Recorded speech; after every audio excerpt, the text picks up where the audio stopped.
নমস্কার। আজকে আমরা শুনব শ্রী শ্রী ঠাকুর শ্রীরামকৃষ্ণদেবের অমৃত কথা। ঠাকুর শ্রীরামকৃষ্ণের কাছে আধুনিক নরেন নত হয়েছিলেন কেন? লিখেছেন অরুণাভ দত্ত। নরেন্দ্রনাথ বিরক্ত।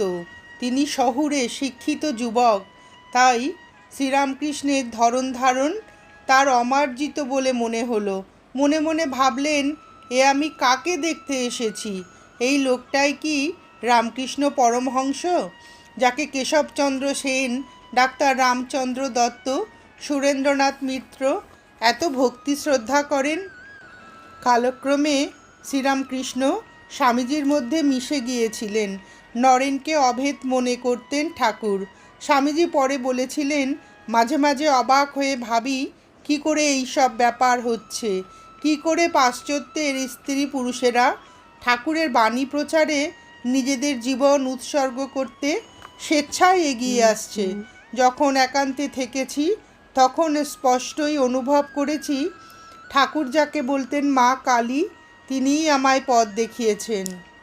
শ্রী শ্রী ঠাকুরের সঙ্গে স্বামীজির প্রথম দর্শনের কথা। পশ্চিমের গঙ্গার দিকের দরজা দিয়ে ঘরে ঢুকেই নরেন্দ্রনাথ দেখলেন তক্তপোষের ওপর একজন লোক বসে আছেন। লোকটার চেহারায় একটা গেঁয়ো ব্যাপার আছে। লোকটার গায়ের রং খুব কালো না হলেও কলকাতার লোকেদের থেকে একটু মলিন। গালে কপচানো দাড়ি, ঠোঁটের ফাঁক দিয়ে ওপরের পাটির মাঝের কয়েকটা দাঁত বেরিয়ে আছে। চোখ দুটো ছোট, যাকে বলে হাতি চোখ। লোকটার কোমরের কাপড়ের ঠিক নেই। ব্যাপারটা লক্ষ্য করে নরেন্দ্রনাথ বিরক্ত হলেন। তিনি শহুরে শিক্ষিত যুবক, তাই তার লোকটার ধরন ধারণ অমার্জিত মনে হলো। তিনি মনে মনে ভাবলেন, এ আমি কাকে দেখতে এসেছি? এই লোকটাই কি রামকৃষ্ণ পরমহংস, যাকে কেশবচন্দ্র সেন, ডাক্তার রামচন্দ্র দত্ত, সুরেন্দ্রনাথ মিত্র এত ভক্তি শ্রদ্ধা করেন? আশ্চর্য! লোকটার কাছে কি এমন বিশেষত্ব আছে? অন্যদিকে শ্রীরামকৃষ্ণ নরেন্দ্রনাথকে এক দৃষ্টে দেখছেন। সেই চক্ষু, সেই মুখ। অখণ্ডের ঘরে একেই তো দেখেছিলেন। টাকা সর্বস্ব মানুষের শহর কলকাতায় ইনি ছদ্মবেশ ধরে আছেন, তাই কেউ চিনতে পারছে না। নরেন্দ্রনাথের সেই ছদ্মবেশের বর্ণনা শ্রীরামকৃষ্ণদেব এভাবে দিয়েছেন। দেখলাম নিজের শরীরের দিকে লক্ষ্য নেই, মাথার চুল ও বেশভূষার কোনো পরিপাট্য নেই, বাইরের কোনো জিনিসেই আঁট নেই। চক্ষু দেখে মনে হলো তার মনের অনেকখানি কে যেন জোর করে সর্বদা ভিতরের দিকে টেনে রেখেছে। শ্রীরামকৃষ্ণ নরেন্দ্রকে চিনলেও নরেন্দ্র কিন্তু তাকে চিনতে পারছেন না। নরেন্দ্রের সামনে তক্তপোষের ওপর গেঁয়ো চেহারা নিয়ে যিনি বসে আছেন, তিনি আসলে সেই দেব শিশু, যাকে পৃথিবীতে আসার আগে অখণ্ডের ঘরে ধ্যান করার সময় নরেন্দ্র দেখেছিলেন। আমি চললাম জীবের দুঃখ দূর করতে, তবে তোমাকেও যেতে হবে। সপ্ত ঋষির এক ঋষি নরেন্দ্রের গলা জড়িয়ে দেব শিশু শ্রীরামকৃষ্ণের সেই আবদার সব কি ভুলে গিয়েছেন নরেন্দ্র? শ্রীরামকৃষ্ণের অনুরোধে নরেন্দ্র গাইলেন, মনো চলো নিজ নিকেতনে। তার গান শেষ হতেই ঠাকুর তাকে টেনে নিয়ে গেলেন উত্তরের বারান্দায় নিভৃতে। মনে করিয়ে দিলেন নরেন্দ্রের নিজ নিকেতনের কথা। জানি প্রভু, তুমি সেই পুরাতন ঋষি, নররূপী নারায়ণ। জীবের দুর্গতি দূর করবার জন্য আবার শরীর ধারণ করেছ। নারায়ণ জীবের দুঃখ দূর করবার জন্য শরীর ধারণ? না, নরেন্দ্রর মনে আর কোনো সন্দেহ নেই। লোকটা এক্কেবারে পাগল। নইলে অ্যাটর্নি বিশ্বনাথ দত্তের ছেলেকে কেউ কি এসব কথা বলতে পারে? ততক্ষণে শ্রীরামকৃষ্ণ নরেন্দ্রের জন্য মাখন মিশ্রি সন্দেশ নিয়ে হাজির। নিজের হাতে নরেন্দ্রকে খাওয়াচ্ছেন। নরেন্দ্র বাধা দিয়ে বললেন, আমাকে দিন, ঘরে আরও যারা আছে সকলের সঙ্গে ভাগ করে খাই। শ্রীরামকৃষ্ণ বললেন, ওদের জন্য আছে, এগুলো তুমি খাও। অগত্যা নরেন্দ্রকে খেতে হলো। পরেক্ষণেই নরেন্দ্রের দুহাত ধরে ঠাকুর শ্রীরামকৃষ্ণদেবের ব্যাকুল জিজ্ঞাসা, বলো, তুমি খুব শিগগিরই একদিন একলা আমার কাছে আসবে। তার অন্তরের আকুতির কাছে হার মেনে নরেন্দ্র বলে দিলেন, আসব। অদ্ভুত পাগল। ভাবতে ভাবতে ঠাকুরের সঙ্গে নরেন্দ্র আবার ঘরে ফিরে এলেন। কিন্তু এ কি, ঘরে ফেরার পর মানুষটা পুরোপুরি চেঞ্জ। তার হাবভাব, কথাবার্তায় আর তো পাগলামির লক্ষণ নেই। খুব সুন্দরভাবে সহজ ভাষায় ধর্ম প্রসঙ্গ করছেন। কথাগুলো মনের ভেতরে গেঁথে যাচ্ছে। তার কথা সেই ব্রাহ্ম সমাজের লেকচার কিংবা রাস্তার ধারে দাঁড়িয়ে খ্রিস্টান পাদ্রীদের পাপের ফিরিস্তি শোনানোর মতন নয়। মানুষটার মন আর মুখ এক। তিনি যা দেখেছেন তাই ঠিক জোর দিয়ে বলছেন, হ্যাঁ, আমি ঈশ্বরকে দেখেছি, ঠিক যেমন তোমাকে দেখছি, তবে এর চেয়ে আরও স্পষ্টভাবে দেখেছি। ঈশ্বরকে দেখা যায়, ঈশ্বরের সঙ্গে কথা বলা যায়, কিন্তু কজন তা চায়? লোকে মাক ছেলের শোকে, বিষয় আশয়ের দুঃখে ঘটি ঘটি কাঁদে। ভগবানের জন্য কাঁদছে কজন? সরলভাবে তার জন্য কাঁদলে তিনি সত্যিই দেখা দেন। নরেন্দ্র হতভম্ব। একটু আগের লোক আর এখনকার লোকের মধ্যে আকাশ পাতাল ফারাক। তবে কি ইনি পাগল? কিন্তু পাগল কি ঈশ্বরের জন্য এমন 16 আনা ত্যাগ করতে পারে? তবে কি কোনো মহাপবিত্র, মহাত্যাগী মহাপুরুষ ছদ্মবেশের আড়ালে আত্মগোপন করে আছেন? এখান ছেড়ে উঠতে ইচ্ছা করছে না। মনে হচ্ছে যেন এর পদতলে বসে থাকি আর শুনেই যাই। এর প্রতিটা কথা একটা আকর্ষণ জাগছে, একটা অপ্রতিরোধ্য দিব্য আকর্ষণ। ঠাকুর শ্রীরামকৃষ্ণদেবের এই আকর্ষণী শক্তির চমকপ্রদ ব্যাখ্যা দিয়েছেন অসামান্য ব্যাখ্যাকার স্বামীজির মেজ ভাই মহেন্দ্রনাথ দত্ত।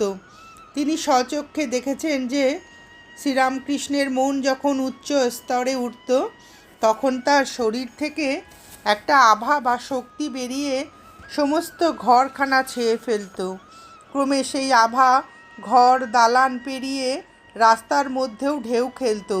শুধু তাই নয়, ঠাকুর শ্রীরামকৃষ্ণের সামনে যারা বসতেন তাদের মধ্যে অনেকেই লক্ষ্য করেছেন যে ঠাকুরের গা থেকে বিচ্ছুরিত সেই শক্তি প্রথমে উপবিষ্ট ভক্তদের গায়ের চামড়া স্পর্শ করত, তারপর চামড়া ভেদ করে মাংসর ভিতরে ঢুকতে শুরু করত। শেষে অনুভব করা যেত সেই শক্তি হৃদয়ের কাছাকাছি আসছে।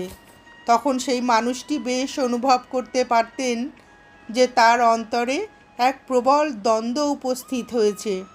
নিজের ব্যক্তিত্বের সঙ্গে বাইরে থেকে আসা সেই শক্তির দ্বন্দ্ব। শেষে ব্যক্তিটির ব্যক্তিত্বটি সেই শক্তির কাছে হার মানত। তখন আর সেই ব্যক্তির নিজস্ব ব্যক্তিত্ব ক্ষমতা কিছুই থাকতো না। একটা ঘোরের মতো লাগতো। মন যেন দেহ ছেড়ে অন্য এক রাজ্যে চলে যেত। কারো আর জগতের জন্য আকাঙ্ক্ষা, মায়া, মমতা কিছুই থাকতো না।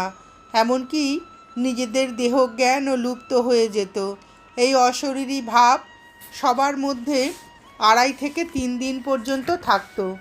নরেন্দ্রনাথ দ্বিতীয়বার দক্ষিণেশ্বরে এসেছেন। সেদিন ঘরে শুধু তিনি আর ঠাকুর। ভাবগম্ভীর পরিবেশ। নরেন্দ্রনাথ লক্ষ্য করলেন শ্রীরামকৃষ্ণ ভাবাবিষ্ট অবস্থায় তার দিকে এক দৃষ্টি চেয়ে আছেন।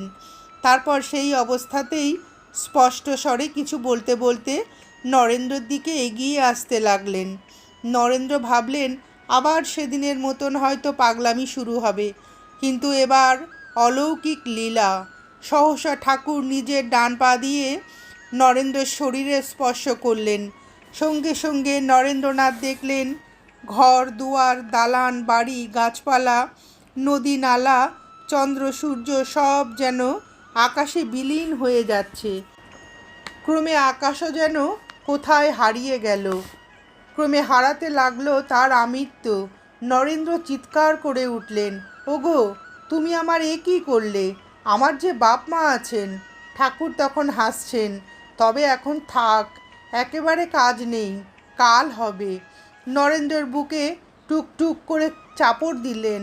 সঙ্গে সঙ্গে নরেন্দ্র দেখেন ঘর দুয়ার, দেয়াল দালান যেমন ছিল ঠিক তেমনটাই রয়েছে। নরেন্দ্র হতবাক, ভাবছেন ঠাকুর শ্রীরামকৃষ্ণ কি সম্মোহন বিদ্যা জানেন? তাকে কি সম্মোহিত করেছিলেন? আসলে ঠাকুর সেদিন তাকে শাম্ভবী দীক্ষা দিতে চেয়েছিলেন। শাস্ত্রে আছে শাম্ভবী দীক্ষার কথা। এই দীক্ষায় গুরুর মনে শিষ্যকে দীক্ষা দেব এবং শিষ্যের মনে দীক্ষা নেব বলে আগে থেকে কোনো সংকল্প থাকে না। শিষ্যকে দেখা মাত্র সদ্গুরুর হৃদয়ে সহসা করুণা জেগে ওঠে এবং শিষ্যকে করুণা করতে ইচ্ছা হয়। তখন গুরুর স্পর্শ মাত্র শিষ্য জ্ঞান লাভ করে। ঠাকুরই কি ঠিক তেমনটাই চেয়েছিলেন? কিন্তু নরেন্দ্র প্রচণ্ড ভয় পেয়েছেন দেখে ঠাকুর নিরস্ত হন। নরেন্দ্রকে ভয় পেতে দেখে ঠাকুরের মনে ক্ষীণ সন্দেহ জাগে, কারণ ঠাকুর দেখেছেন যে নরেন্দ্র শুদ্ধ সত্ত্বগুণী। নরেন্দ্র অখণ্ডের ঘরের 4 জনের একজন এবং সপ্ত ঋষির একজন। তাহলে সেই দর্শন কি মিছে? সেই উত্তর দিতে পারেন একমাত্র নরেন্দ্র। নরেন্দ্রনাথ তৃতীয়বার দক্ষিণেশ্বরে এলে ঠাকুর তাকে বেড়াতে নিয়ে গেলেন মন্দিরের কাছেই যদুলাল মল্লিকের বাগানে। ভক্ত যদুলাল তার বাগানের প্রধান কর্মচারীকে আদেশ দিয়েছিলেন যে ঠাকুর যখনই বাগানে আসবেন তখনই যেন তার বিশ্রামের জন্য গঙ্গার ধারের বৈঠকখানার ঘর খুলে দেওয়া হয়।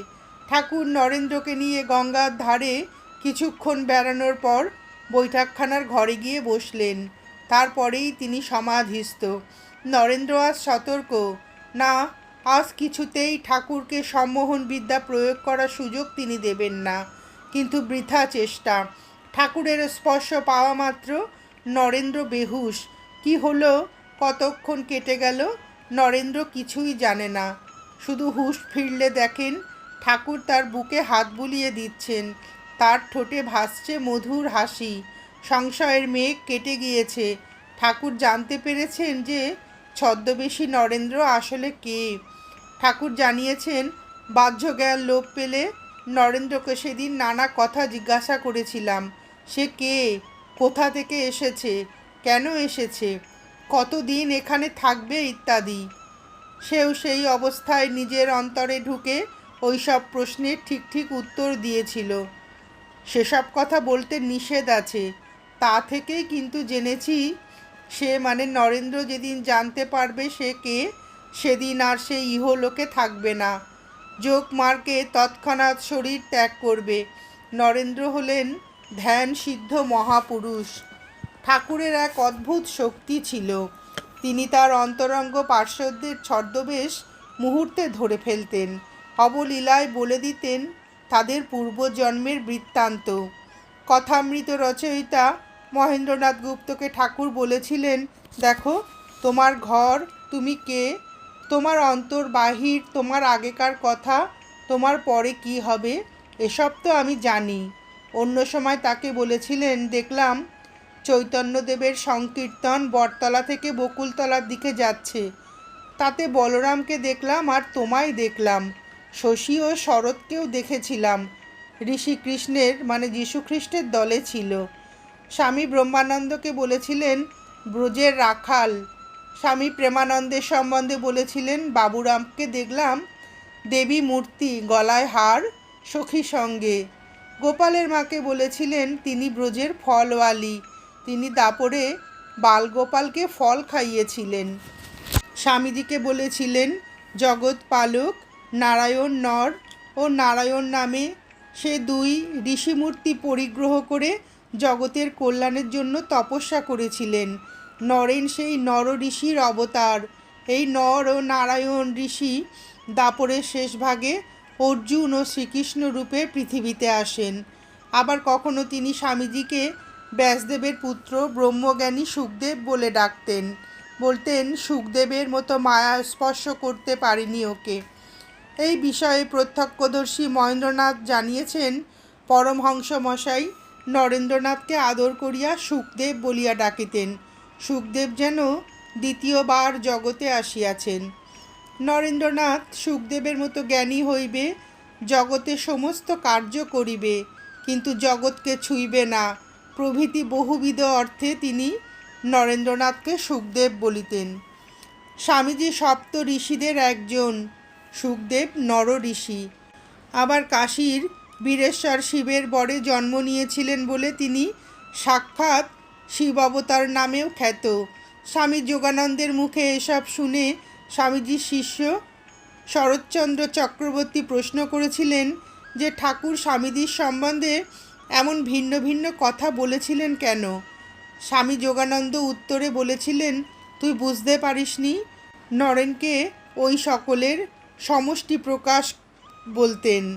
নরেনের মধ্যে ঋষির দেবজ্ঞান, শঙ্করের ত্যাগ, বুদ্ধের হৃদয়, সুখদেবের মায়ারাহিত্য ও ব্রহ্মজ্ঞানের পূর্ণ বিকাশ একসঙ্গে রয়েছে।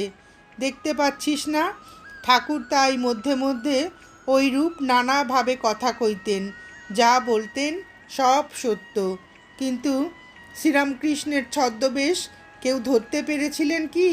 তাকে কেউ বলেছেন স্বয়ং ভগবান, কেউ বলেছেন অবতার, কেউ বলেছেন মহাপুরুষ, আবার কারো মতে অসাধারণ দার্শনিক।